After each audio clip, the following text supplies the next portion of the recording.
back, Whole Nation. This is the Generation Y Conservative Show with your host, me, Chris Ford. This half hour is brought to you by Patriot Mobile. Now, there's a lot of cell phone companies out there that take your money and put it towards causes that you don't necessarily agree with, but not Patriot Mobile. This is a veteran-led company, and they actually put your money towards causes that you agree with. You get the same reliable nationwide coverage that you already have, and know that your hard-earned money is supporting conservative organizations like the Heritage Foundation, the NRA, and Alliance Defending Freedom. That's a group that I've actually used in the past myself. With plans starting as low as $25 a month, why would you wait? Call 1-800-A-PATRIOT and use the code MOJO50 or visit patriotmobile.com/Mojo50 to waive your activation fee. Join me and thousands of Americans as we switch to Patriot Mobile today and let freedom ring. This half hour is also brought to you by Ministalgia. Ministalgia has a Mother's Day promotion going on right now, and it's actually pretty cool. It's a gift crate just for your mother. The items were chosen because they're the very best of what Ministalgia has to offer for your wife, your mom, or grandmother. She can enjoy the maple syrup with its rich, naturally sweet flavor, full of healthy trace minerals, accompanied by their wild rice pancake mix for the perfect breakfast. Now, I haven't tried that out myself, but I remember Doc Thompson talking about that all the time, about how people would go crazy in the studio over those pancakes. It also comes with hazelnut honey, which is delicious when you add it to things like cereal, hot cereal, tea, or coffee. They have a delicious blueberry jam, which is as tasty as it is beautiful and great on any bread or over ice cream. I've never had jam on ice cream, but that sounds pretty good.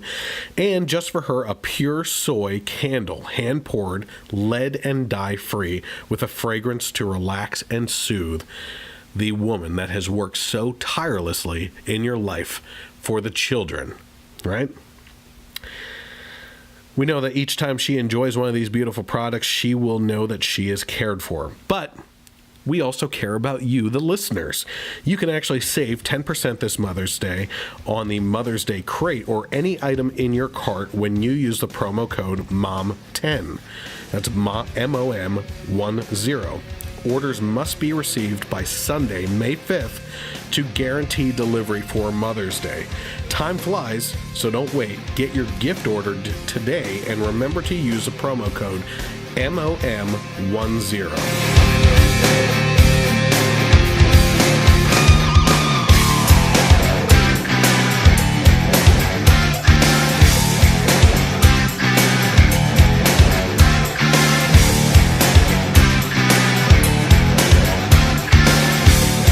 Welcome, everyone, to the Generation Y Conservative Show. I'm glad that you could join me tonight. If you're watching right now, I would encourage you to head over to a couple of the social media sites for the Generation Y Conservative so you can always follow along with what I have going on and also the stories that I probably will end up covering on the podcast.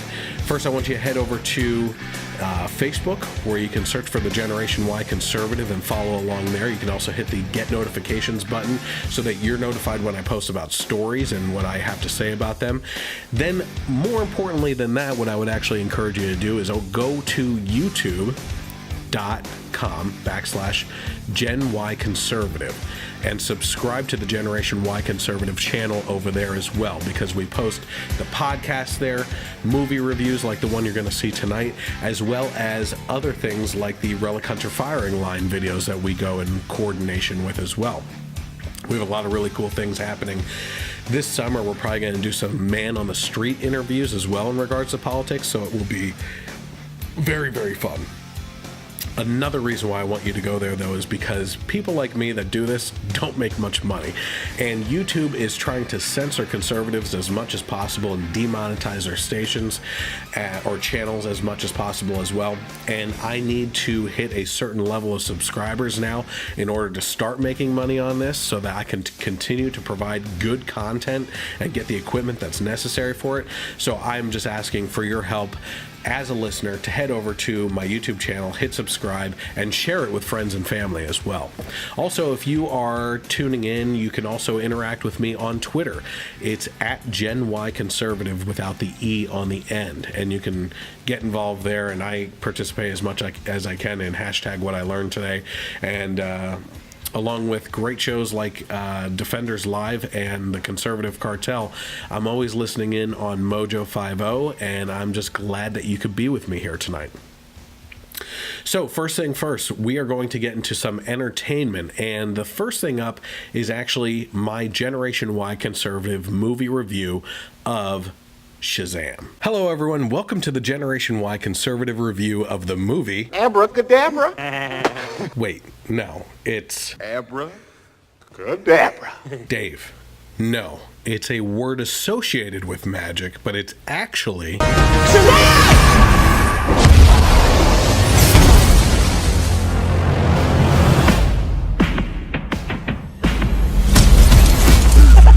That's crazy, right? What are your superpowers? Superpowers, dude? I don't even know how to pee in this thing. So how do I explain Shazam? Well, let me ask you this.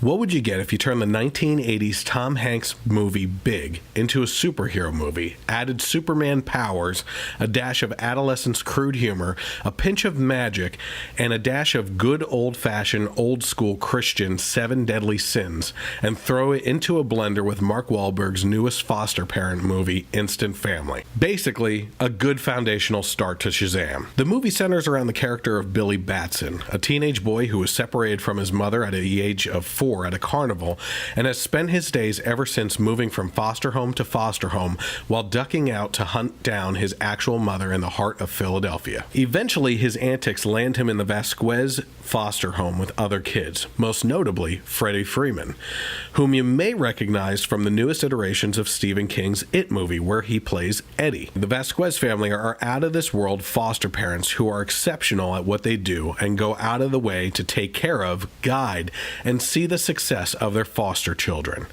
Or are they? They seem nice, but don't buy it. It gets real Game of Thrones around here. Dude, just messing around. You look at me and you're like, why so dark? You're a disabled foster kid. You've got it all. Without giving too much away about the plot of this movie, Billy Batson meets a wizard who bestows upon him his power, turning him into an adult superhero with the ability to transfer back and forth to a teen with the simple command of Shazam. With the guidance of his foster brother Freddie, who happens to be a superhero connoisseur, Billy tries to navigate the hero life in possibly the most comedic way you will find to date in the saturated superhero movie market. You want to try invisibility? How do I do? Forget it. You know, okay. Oh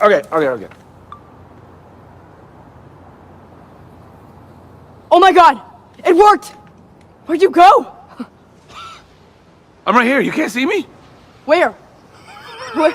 I'm invisible! I'm right here. I'm invisible! Hey! Nice outfit, dipshit.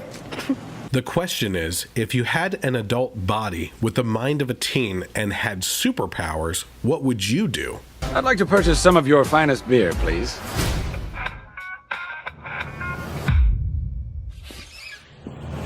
The movie has awesome fight sequences, hilarious laugh out loud and applause scenes, and a third act surprise that will have you cheering like crazy. The main villain, played by Mark Strong, can be terrifying, but when you have an actor as good as Strong in the character position, you are bound to get strong results. Pun intended. Perhaps the most surprising character that tends to steal the screen when they are on is the youngest foster kid, Darla, played by Faith Herman, who seems to make everyone smile and laugh. Listen to me, Darla. You cannot tell anybody about this, all right? But it's Billy. He's a hero. Yeah, but if a supervillain finds out that he's a hero, that endangers us, okay? A hero's loved ones are like the perfect bad guy target. I mean, is she even good at keeping secrets? Moderate. No. Oh, God. But again, keep an eye out for her character in the third act. DC's Wonder Woman was fantastic. Aquaman was a very fun movie, but Shazam is poised to turn DC into a serious competitor against the behemoth that is Marvel.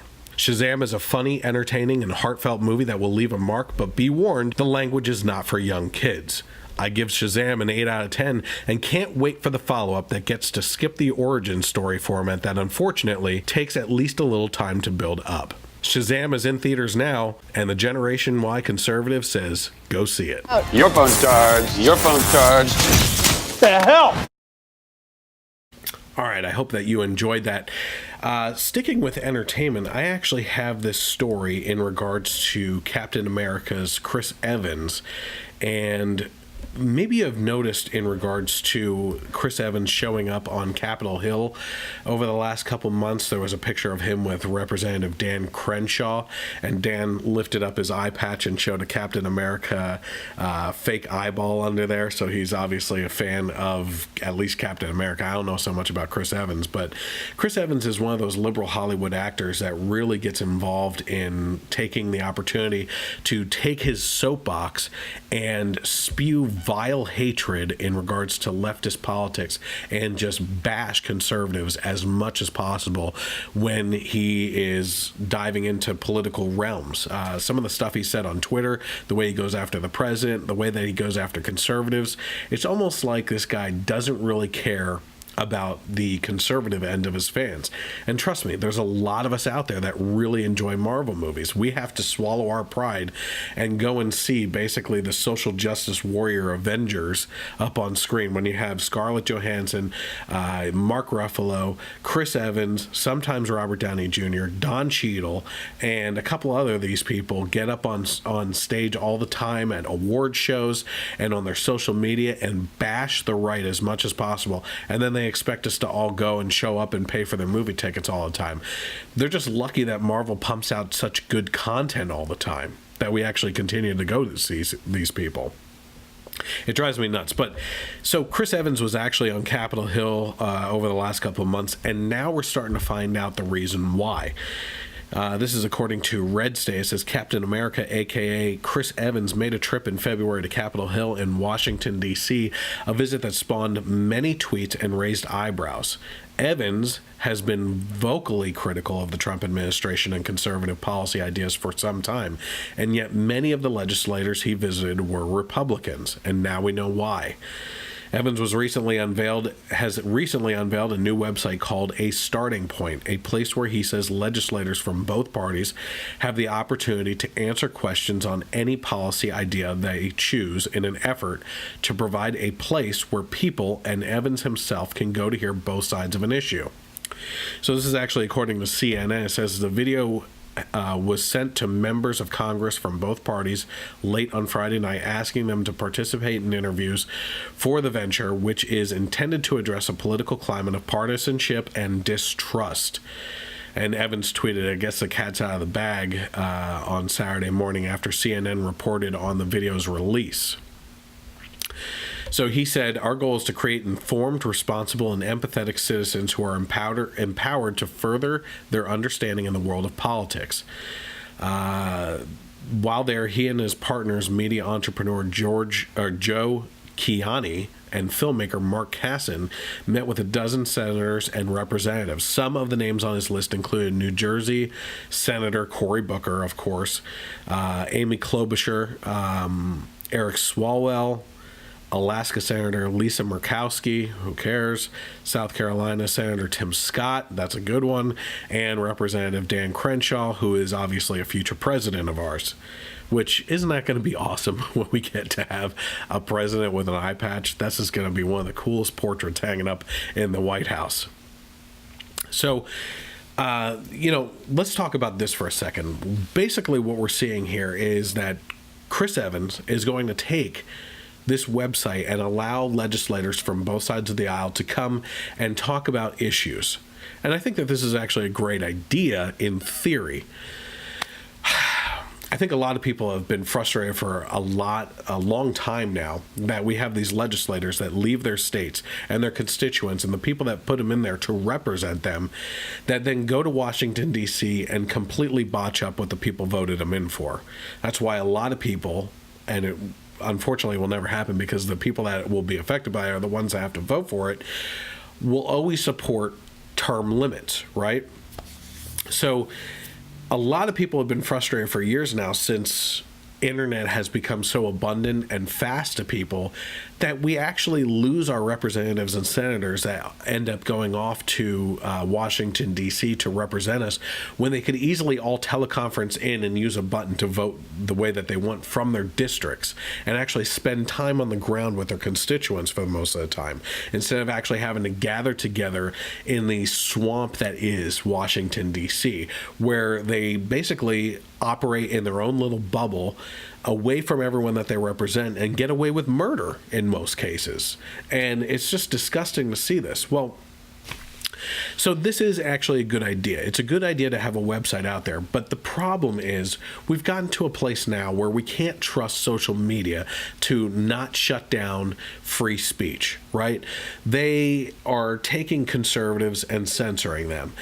I've had myself, as well as others, that post conservative articles about liberal politicians that are immediately followed by Facebook's own fact check little bar that goes along with it, that you can click on that and go and see that the article was fact checked. I've never seen a liberal article posted where the fact check shows up on Facebook after one of their articles comes out, and most of the time it's just blatant lies that are put out there and slander against people. So it's amazing to me that they get away with both identifying as a platform for people and also identifying as publishers of information.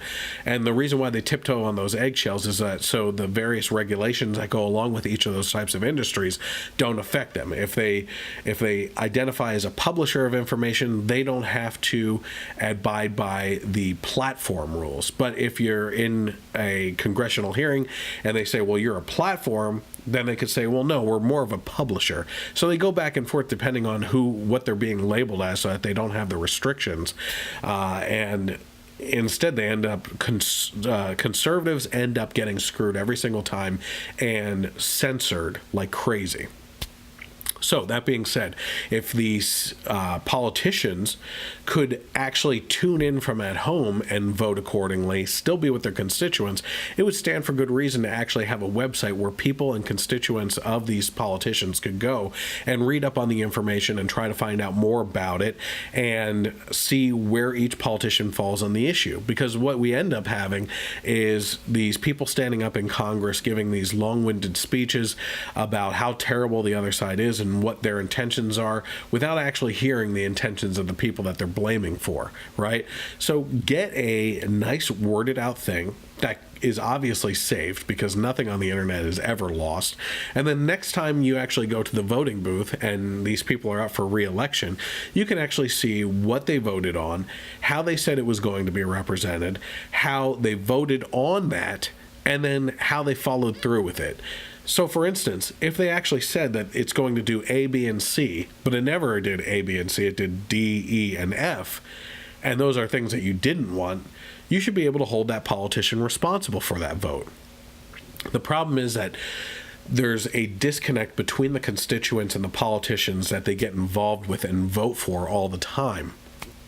And it's hard for your average citizen to actually tune in and pay attention to politics when they're busy enough with their own life, their job, their family, their churches, and anything else that they get involved with. At the end of the day, you just want to get home and sit down and watch a little TV, which I think, what was it, Caesar said, give them circus and bread and keep them busy so that they don't actually see what's going on in the background. That's exactly what American politics and politics in any country is actually like. They want you to know that things are going on. It's overwhelming. Let us take care of it.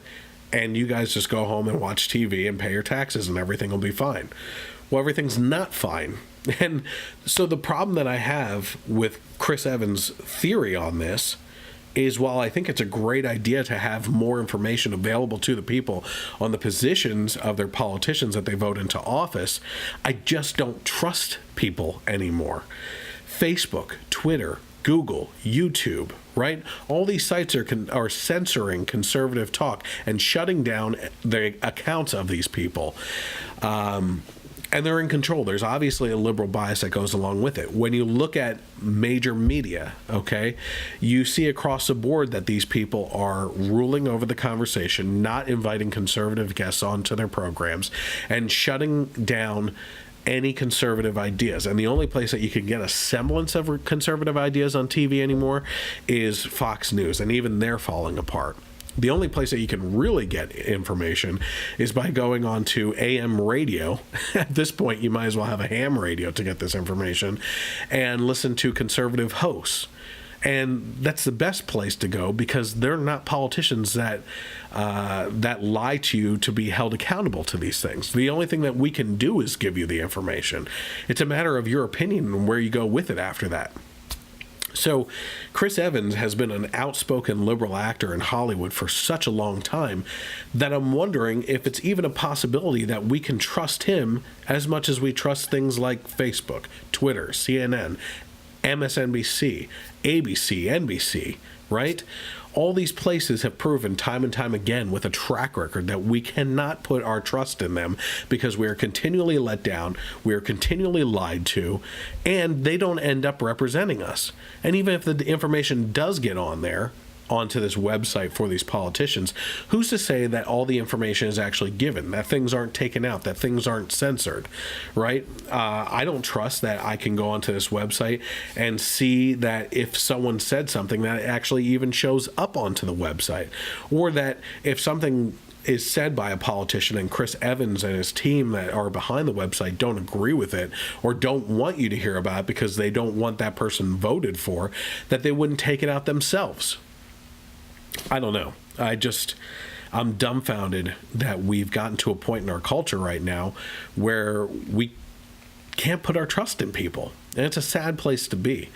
To that point, I think it's always been interesting that we have grown up, at least my generation has grown up, and my parents' generation and the generation before them, being told continually that there's two things that you don't talk about in public, and that's religions and politics, right? And I always found that fascinating because I think those are the two things that should be talked about in public. I believe personally that the more we talk about those two things, the more we find out that we have more in common with each other than we have in differences with each other. And the more that we start realizing that, the more power is lost to the politicians in D.C. when they use that type of thing to split us up into voting blocks. It's all these social issues, these religious issues, and splitting you down the line with politics that puts you into all these voting blocks. But we find very quickly that if you're talking to someone and they happen to mention that they're of the opposite political party and you never bring up yours, that you can have a conversation with these people and get along with them just fine. Some of my best friends are liberals, right? But we have an understanding with each other. Sometimes you just don't talk about politics, and that's okay with them. But sometimes you have great conversations with people on the opposite side, and you actually get to learn a couple things, especially if you're someone that doesn't pay attention to politics at all, and you've been indoctrinated with a certain idea or ideology that's been beaten over your head for years, and you start to open your eyes and see different things in a different light. For instance, Candace Owens was actually on Capitol Hill this week for a congressional hearing on hate crimes, and she was called as a witness. And one of the people, Lou, I think is a senator, actually mischaracterized her words in regards to Hitler, and she just tore him apart. But she also did a great job of representing herself and the black community in regards to how Democrats are using them as a voting bloc, promising them things and never delivering on them, and how they are continuing to rely on the black vote to get through and have power. But we're going to talk about some more about politics a little later on. When we come back, we're going to talk a little bit about guns and something that happened in a news story. We're also going to see the latest video from Relic Hunter Firing Line and the Generation Y Conservative in regards to a team up on that. And we got a lot more coming, including the conservative reflection at the end. So stay tuned. We'll be right back.